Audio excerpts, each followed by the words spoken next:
There comes a night, a strange, quiet night, when you return to a place you once called home, and everything looks exactly the same. Yet nothing feels familiar anymore.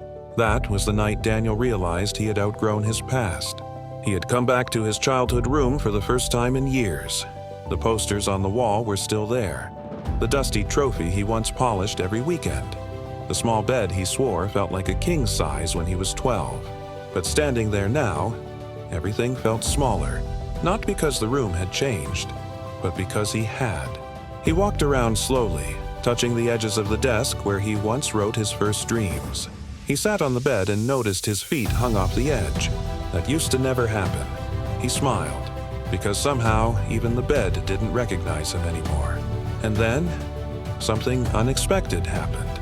He opened the old drawer beside the bed and found a folded piece of paper, one he wrote when he was 13.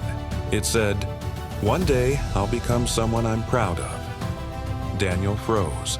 He realized he had spent years chasing achievements, surviving heartbreaks, losing people he thought would stay, trying to make sense of life. Yet he never stopped to check if he had become that person, the one his younger self dreamed of. That night, in that small room, he finally looked at himself. Not with judgment, not with pressure, but with clarity. He wasn't perfect. He wasn't where he wanted to be. But he wasn't who he used to be either. Growth is strange like that. It doesn't announce itself. It doesn't show up with fireworks or applause. You only notice it when you return to a place that stayed the same, and you no longer fit there. Daniel folded the paper gently and put it back in the drawer. Not as a promise, but as a reminder.